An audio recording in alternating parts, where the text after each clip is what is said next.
Hey, light children, and welcome back to the Artist Corner with your favorite artist, Mandolin Blair. And I just want to say I love each and every one of you guys. Sorry if y'all missed, there was an episode for Tuesday. We're getting ready for a transition. We're going into May. So I want to do a nice little recap for you guys about April. Because the whole month of April, we spent talking about booking shows, preparing, and performing. So let's talk about what I actually learned from all that.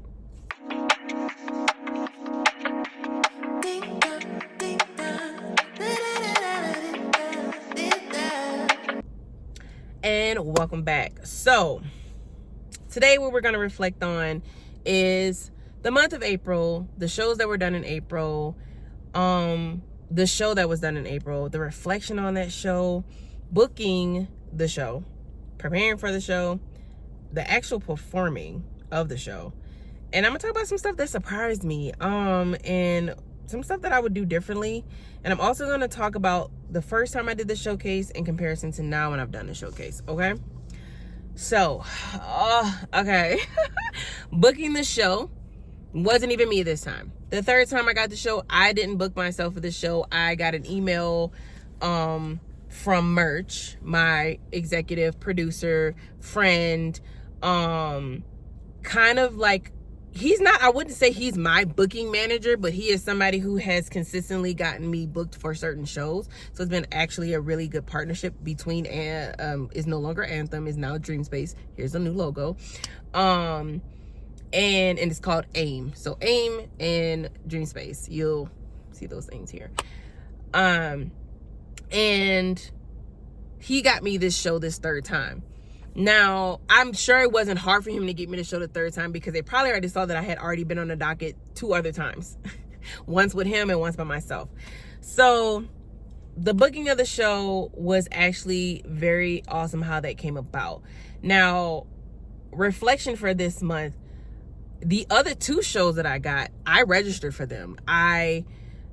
And if you watch this bonus episode, I'll let you guys know what shows they were. I got Pride this year, and I got the Underground Music Showcase in Denver. There's that one, and there's that one. So excited to do both of these shows. And they had an application. I just went out and applied for it. And because I had already had footage from me doing a live performance with a band and all the things, I had good footage to send them so that they could put me on the show. A lot of times people won't get shows because they don't have good footage of them performing the show. So if you can't afford a camera person, I'm gonna tell you right now, a little tidbit that you should, as an artist, do. Get a tripod, get your phone, and set it up right in front of you while you're performing. Like, make sure you get the whole stage and perform. Because you need live performances with an audience. And most venues, even if it's a recording where it's a voice, it's not you live performing, they won't pick you. So make sure you have live performance shows so that they can see how you interact with an audience, because that's the main thing. They want to make sure you're going to keep the audience captivated. Like, I'm not going to pay you and my audience not going to enjoy you. You know what I'm saying? So booking, that's the things I've learned about booking is do the application. Fill it out. If somebody send you a link, fill out the application and just, do the things. That's the biggest takeaway from this month about doing a show. Preparing for it. I would say I prepared for this show, but you can only be as prepared as you can be prepared for a show. Stuff can still go wrong. So for the actual performance, I prepared. I made sure I drank my tea. I made sure I worked out. You saw the videos of me preparing for this. I made sure I practiced my lyrics. I made sure that I practiced my vocal cues. I had a dress rehearsal so that I can make sure that the things I needed to practice for as far as singing and being with the band, that were on point. Now at the actual performance, I feel like as a vocalist, I did great. It's not my fault that my tracks went completely out. So here is a little clip of the show performance, and not the one that I gave you guys that you saw on the Artist Corner from last week, but this is another clip from that performance. And I had Girl, you on my team.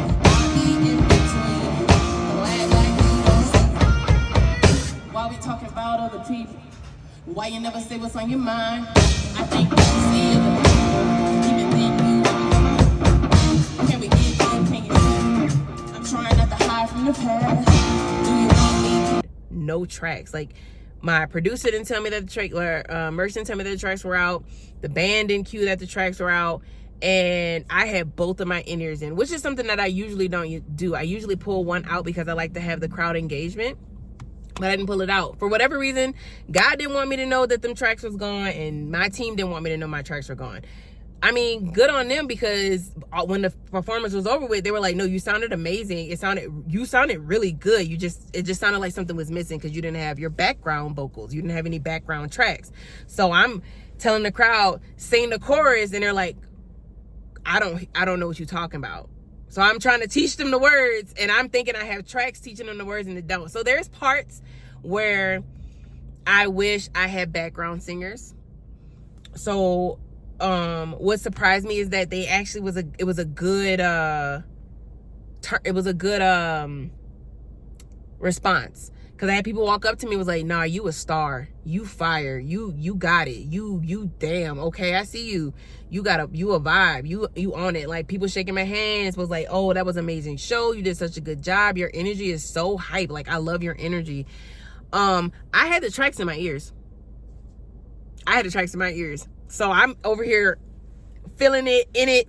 And the band is like, she don't even know. Just keep going. She don't even know. Just let her do her thing. So the one thing that surprised me was, after finding that out, I still got a good response from the crowd.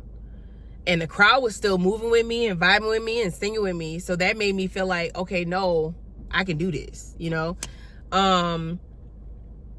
What I would do differently, if I am in a different venue that does not have their own sound tech team, or they don't have their own in-ear setups, they don't have their own mic setups. Like, we had our own mic, we had our own in-ear setups, we had all our own stuff. They didn't have that stuff. It was, give me your tracks and we'll play them through the speakers and you can sing through the mic type of stuff. But we had in-ears, we had the packs, we had all the stuff. I think my biggest takeaway and what I would do differently is, if I'm in that kind of situation again, I will hire a background singer, at least 2 background singers, so that they can sing the hooks. So they have the in-ears in their ear, and they singing all the hook, the chorus. They're singing the callbacks. They're singing the parts that I'm not singing, so that it still is a full band. That would be the one thing I think I would have changed differently about that set. And growth from the first showcase to now. First showcase, here, I'll show y'all a little clip. I think I still have a clip from that first showcase. And if I don't have a clip, I'll show you what I looked like at that first showcase. Okay, so like, it'll pop up over here. I'll give you you'll have a little clip of that going on, of what that first showcase looked like. And I'll show you what the new showcase looked like. My look was different. My energy was different. My confidence was different. I came on stage knowing my set, knowing my music, demanding the crowd, controlling the crowd, engaging with the crowd, inviting the crowd to be a part of the show, which my first time doing it, I was so nervous and I was so unconfident about my own music that I was like, oh, I don't think they're gonna like me. Oh, it's a bunch of, people. I don't know if they like this kind of music. Oh, I'm cussing a lot and there might be some kids. Like, psyching myself out my first show, right?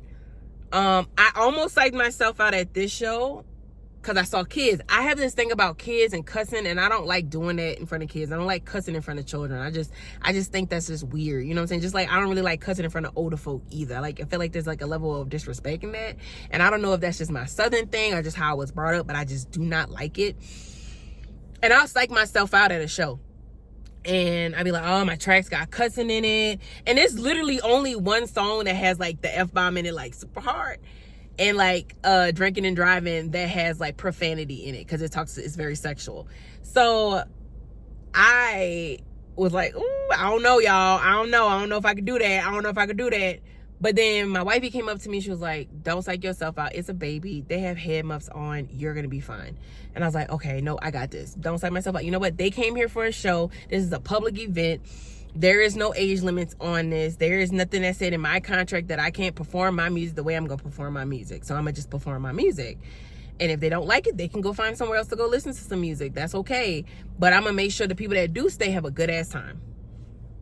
So I would say my confidence was way higher at this one than it's been in the first time that I did the showcase. It was really much in my element. Like, I've been here, I know this kind of feel, you know?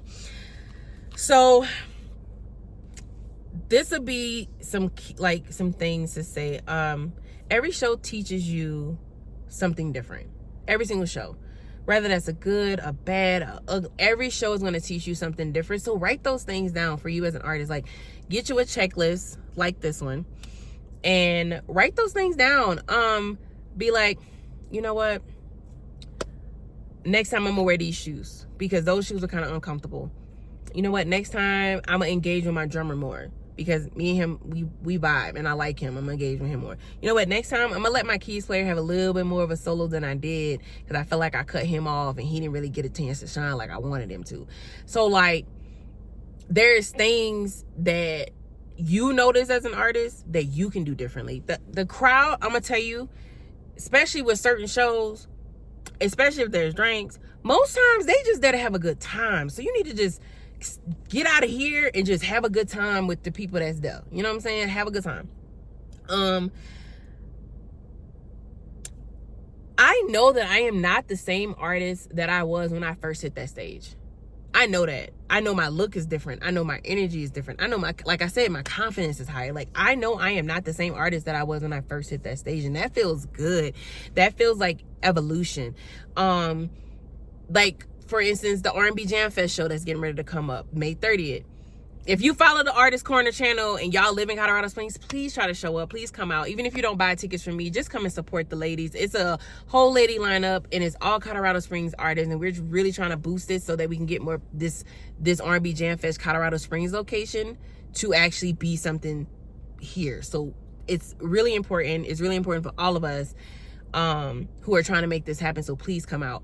Anyway, I know the first time I did the R&B Jam Fest Volume 10 show, and now to be at Volume 22 show, I'm not the same artist I was the first time I got on that stage. And I know that.